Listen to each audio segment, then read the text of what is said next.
Hey there, everyone. Here we are at lesson number 7. I see only the past. Now, at this point, I'm sure you think, sure enough, these are really weird lessons and I don't understand them at all. So I want to be helpful to you by saying, well, of course, I didn't either. And I would have given anything if anybody had just showed up in my life and said, here's how all of this really works. It says in the beginning that you don't need to understand it, and I read that too, but I didn't believe it. I couldn't think, why am I reading a book that I'm not supposed to understand? I didn't realize what its purpose was. I didn't realize this was a spiritual technology for rewiring my brain. I didn't know my brain needed to be rewired. So we start out kind of down in a hole and it's trying to bring us up out of it. So don't blame yourself if you think, I don't know what in the world this means to say, I see only the past. No one does. In the beginning. If you already knew what this meant, you wouldn't need to do this. So be very kind to yourself, and for heaven's sakes, don't make yourself wrong because you don't understand it.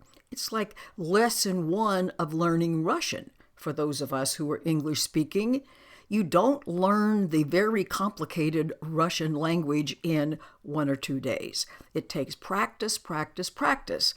And so it is with us.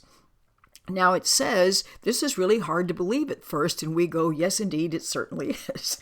And then it goes on to say, you're only seeing your past ideas and thoughts and memories. And then it says, that's why nothing you see means anything. That's why you've given the meaning to it. It's your past associations you're seeing here. And it says it's also the reason why you don't understand anything.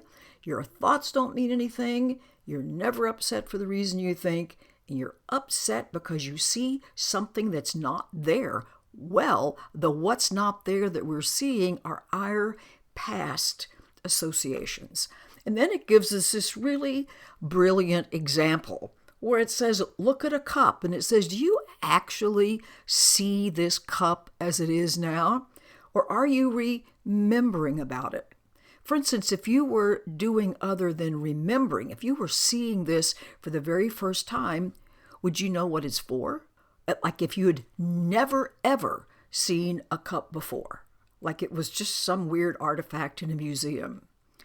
And if it's the first time you've seen it and you don't know what it's made out of, you don't know if it will break when it's dropped or not. You don't know what it's going to feel like when you start to put your lips to the rim and drink out of it. So it tries to make it clear to us when we go, oh yeah, I see that cup. It says, actually, you don't see it as it is now. You see all of the collection of your past associations about it.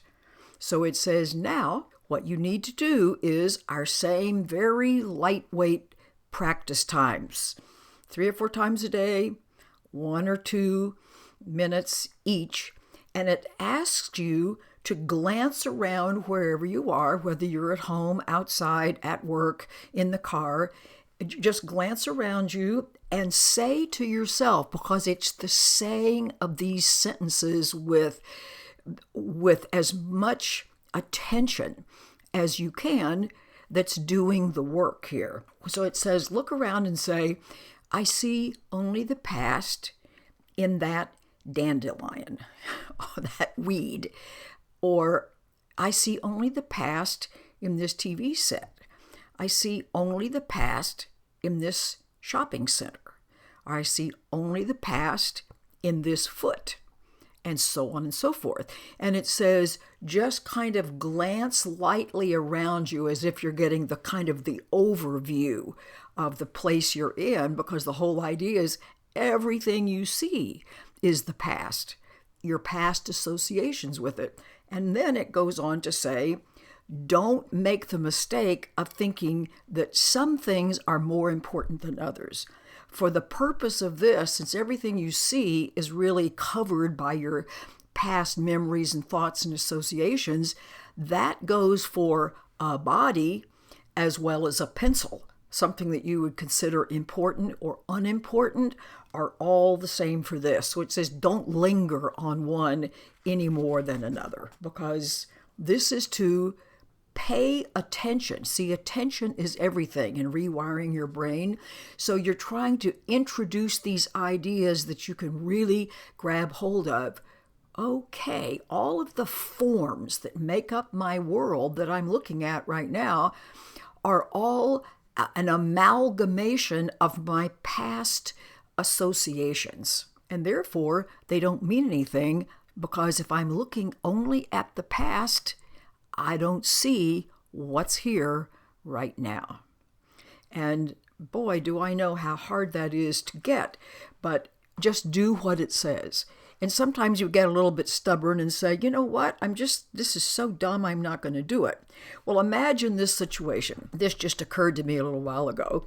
If you were a coal miner in a mine that had collapsed in some way, and you were really in pretty bad circumstances down there, if from up above, where people up above out of the coal mine can look down and say, oh, we can see what the situation is, and we can see what needs to be done to get you out of here.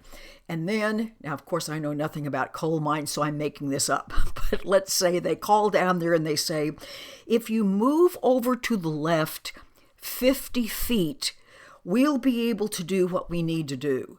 Well, it would be really stupid if we said, no, I'm not going to move over 50 feet.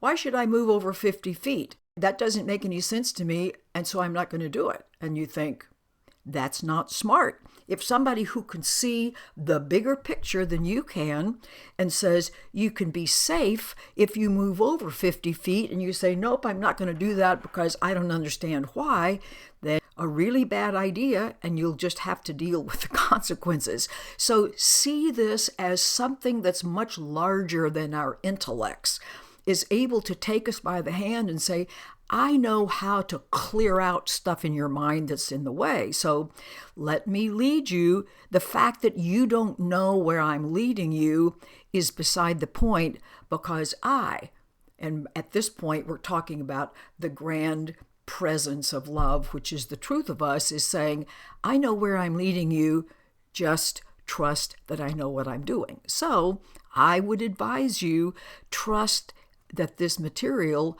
knows where it's taking you, and you're very safe, and you're going to be very glad you follow the instructions. Okay, see you tomorrow. Bye.